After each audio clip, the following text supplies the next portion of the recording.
The Witcher 4 might be a ways off, but fans will have plenty to keep them busy between a free enhanced remaster of The Witcher 3 next month and then a whole new expansion to that game coming next year. Here to tell us about it, level design lead Miles Tost and Geralt of Rivia himself, Doug Cockle. What's up? Welcome. Thank you for coming. Hello, it's nice to be here. So you are, the CDPR is in everyone's good graces right now. It's just the big announcement that, hey, this game that 65 million people own, we're making it nicer for free and everyone can just have it. That's so cool. It's so bizarre to see that level of positivity around an announcement. Usually I feel like there's a lot of angry comments regardless of what anyone's doing. Is there a little detail in the laundry list of features you're adding in the enhanced remastered version that you didn't get a chance to shout out on stage last night? That's a really good question, actually. I love that. So I get to kind of call it another baby.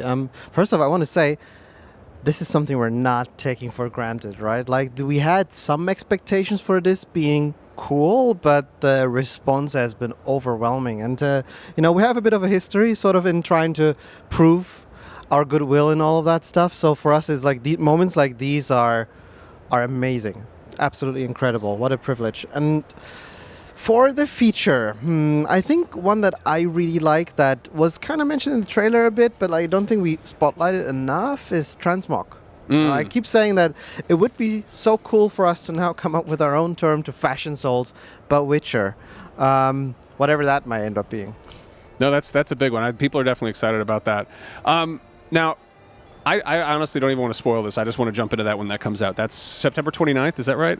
That's right. It's very close. Very nice. Not like I didn't have anything going on next month already in video games. Just nothing. Busy year. Yeah. I want to talk about Songs of the Past. This is a whole new expansion. It has been, 12 years since Blood and Wine. Where does this take place in relation to Geralt's previous adventures? And Doug, what's Geralt been doing all this time? Where has he been? Well, as we know, he's been at Corvo Bianco, tending to his vineyards, drinking some fine Redanian red here and there, inviting guests to come and join him, Triss, Yen, Dandelion. He's been having a great time. Seems like a good time. And I get the sense that Dandelion's in kind of a bad situation in this expansion. Is that right? When is he not? Yeah. So we're heading to his hometown though, and kind of seeing where he came from. Yes, exactly. So in this expansion, we are stepping up as Geralt to once again help our best friend. It's almost like an iconic friendship, right? Between this how do we say it even in the demo? Like the silent type, the big silent type, and like the fun minstrel. Yeah. And this brings them to Letten, and Letten is Dandelion's homeland. It's a super, super cool new region, which is cool because like Toussaint, like Skellige, like Velen. It has its own unique identity, both in terms of landscape, culture, the demographics, and it's a super fascinating place that I think a lot of people will really, really enjoy to explore. Nice. Now, Geralt's had a lot of adventures since the last time we saw him in a game. He had his own Netflix show. He got a new book. He got 2 anime movies. He got a stack of comics. He went from being kind of an esoteric figure to like a household name, like he's a big deal. Doug, how has this changed your approach to playing Geralt? Have you found that there's more pressure now that he's legendary? What's your outlook on that? It hasn't really changed my approach at all. It's interesting that you say has it made more pressure. Yes, a little bit because so many more people are aware, and I don't want to disappoint. I want to do what we've always done and, create the character that everybody loves. And I think that I will, but there's so many eyes on it now. There is a little bit of pressure, yeah. Plus, we're sharing that pressure in the sense that we are opening this sort of new chapter, right, after doing Blood and Wine. And I think it's such a cool moment in terms of, how do you reason with that? Is it really worth it to kind of open up Blood and Wine and go for one more? But I really think that we have this super cool story to tell, and I genuinely mean it when I say that we wouldn't be doing it if we didn't think we could do something cool. Nice. In the time since Witcher 3 came out, a lot of people have played it and then replayed it and then probably replayed it again. And I know some people are they're hesitant to do a whole new replay. They love it, but it's like I want to see the new thing. Is there an option to sort of jump in midstream? I know with Phantom Liberty, you could basically skip the prologue and Act 1 of Cyberpunk and kind of just jump in there. Is there something like that for Songs of the Past? Yes. Yeah, we had it with Hearts of Stone and Blood and Wine as well. So if you are coming back just for the expansion, there's an option to jump right into the game there. We will basically pre-create your Geralt, give you equipment, give you skill points and all of that stuff, so you will be right on your way. Just off to the races. Doug, it's been almost 20 years since the first Witcher game. What was your first impression of this character? Because he was a relative unknown in English-speaking countries then. Yeah. What do you remember how he was pitched to you? He was pitched to me as an emotionless monster hunter. And you're right, the books weren't out in English when we started recording Witcher 1, so I didn't have that resource. I had to rely entirely on CDPR to describe the world and the character. And they did a really good job of that. And we had character art and things like that helped a lot with that. But he was, I think when I went to the audition, that he was just described as an emotionless monster hunter with a gravelly voice. And that's where it started. Has your impression of him changed since then? Like, I feel like I don't. Yeah. I feel like Geralt might be emotionless. He just seems. I want to hang out with the guy. You know. Yeah. He seems pretty chill. I don't know. Yeah, especially if they're drowners hanging around the pool. You know. Yeah. My impression of him has changed a lot, and I think that's from time with him, and also because the writers at CDPR have learned more about him and have made decisions that have given me more to cling on to as well. If you play through all the games, Witcher 1 to Blood and Wine, you'll notice that Geralt has more and more of an emotional life, and he becomes more complex.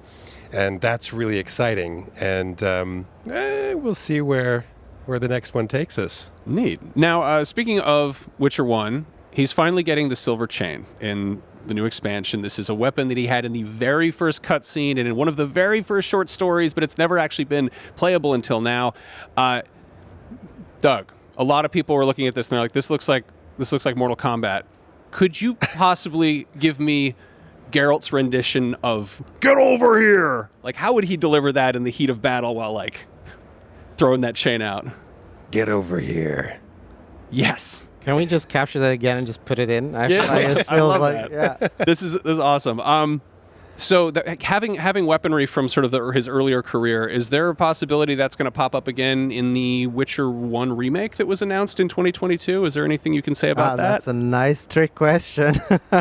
I see our PR handlers getting very nervous over there right now. No, we don't talk about that. Fair enough. Right No, now. I get that. But no, in terms of stuff you have announced that's upcoming things, does the new expansion tie into The Witcher 4 at all? Like, is it...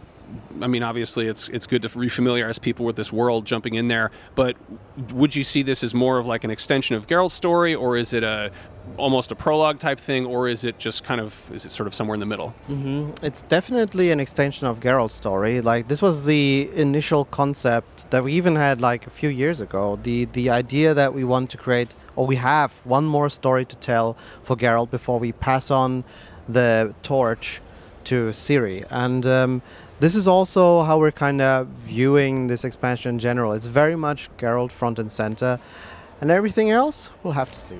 Okay, yeah, I don't want to spoil too much.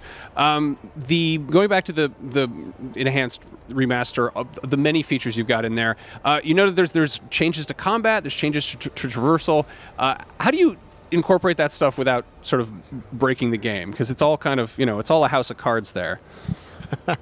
So the truthful answer to that is you don't. So, if this was what it was, then, it would be super easy to make this stuff. But like the reality is that there's a lot of awesome people, a lot of teams involved who are working to make this happen, and they're really pouring all of their energy and hearts into this. And the fact is that if you open like these working systems to completely rework them, add new animations and all of that stuff, and in part also in the case of ray tracing, adding new tech to the engine, right, on top of what exists, it's bound to break something. But the part of the process is also that we will work with that and we'll go through it and eventually release it.